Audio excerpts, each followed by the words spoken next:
Oh, alors, si quelqu'un frappe à votre porte tous les jours pour vous demander un service, pour loger quelqu'un, s'il le fait quelquefois, c'est supportable. Mais quand la personne frappe à votre porte matin, midi, soir et la nuit, toc, toc, toc, à un moment donné, vous êtes exaspéré et vous lui dites que je n'ouvre plus. C'est pareil, l'insuline, résistance. Comment est-ce qu'on devient insulino-résistant? À chaque fois qu'on mange des glucides, on a un pic de glycémie qui fait que l'insuline est obligée d'intervenir pour demander aux cellules: ouvrez votre porte et recevez l'excès de sucre. Sinon, il y aura trop de sucre dans le sang. Diabète. Alors, à un moment donné, il est fatigué. Alors, qu'est-ce qui va se passer? Les glucides. Chaque fois qu'on mange un peu de protéines, on ajoute avec beaucoup de glucides. On mange un petit morceau de viande, on met beaucoup de riz, un petit poisson, beaucoup d'atchéké, un petit poulet, beaucoup de foufou.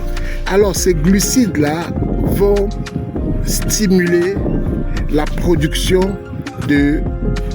d'insuline. Et l'insuline va se dire: il y a trop de sucre dans le sang. Allons toquer à la porte des cellules pour leur dire: Yaki, prenez un peu le surplus qu'on a. Les cellules à un moment donné vont dire quoi? On est fatigué, on n'en veut plus. On parle ici de résistance à l'insuline. C'est comme ça que commence un diabète. Et le plan B pour l'insuline, c'est quoi? C'est d'aller voir les cellules qu'on appelle les adipocytes, les graisses, pour commencer à produire de la graisse, et l'obésité commence. Quelle solution? Ce que je propose dans notre assiette, au lieu qu'on ait la grande partie, 75% en glucides, on va plutôt mettre 50% en protéines, poulet, poisson et autres, un quart en légumes crus, et puis l'autre quart maintenant en accompagnement en glucides, c'est-à-dire le riz, l'attiéké, le pain, la cassa, le couscous et autres. Mais au mieux, c'est le jeûne intermittent. Déplacer ses heures. Quand on mangeait tous les jours à midi, on va déplacer ses heures vers 15 heures par là. Si on mange entre 15 heures et 15 heures et demie, on atteint l'état de satiété autour de 16 heures. Et le soir, on n'a pas cette grande faim. Et on pourra juste manger un fruit ou une salade et on va se coucher. C'est ça. Et c'est comme ça qu'on reste en bonne santé. Bien, ce qu'il faut faire, comme moi je le fais habituellement, c'est de supprimer les glucides pendant un moment. Lorsqu'on sent qu'on est résistant à l'insuline, que faut-il faire? Il faut supprimer les glucides. Déjà tous les 2 jours. Lundi, on mange sans glucides. On mange son poisson avec des légumes. On mange son kégenou avec des légumes. On ne touche pas à l'attiéké, au pain, au riz et autres. Mais on le touchera à ça tous les 2 jours. Et tous les 2 jours, ça va constituer un quart de notre assiette.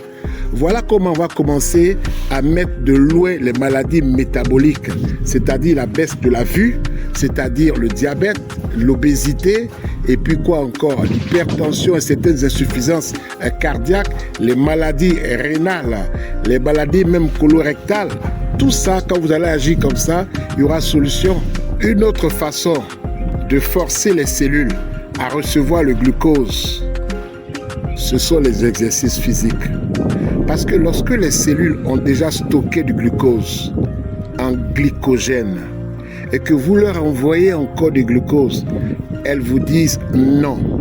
Pour éviter que l'insuline envoie votre glucose dans les cellules du bas-ventre, des fesses, des pieds, des joues et autres, et que vous commencez à prendre du poids, il y a une dernière solution, les exercices physiques. Lorsque vous commencez à faire 40 à 30 minutes d'exercice, vous allez brûler ce que les cellules ont stocké. Et en ce moment-là, le sucre qui est dans le sang va être utilisé par les cellules lorsque l'insuline va venir frapper à la porte.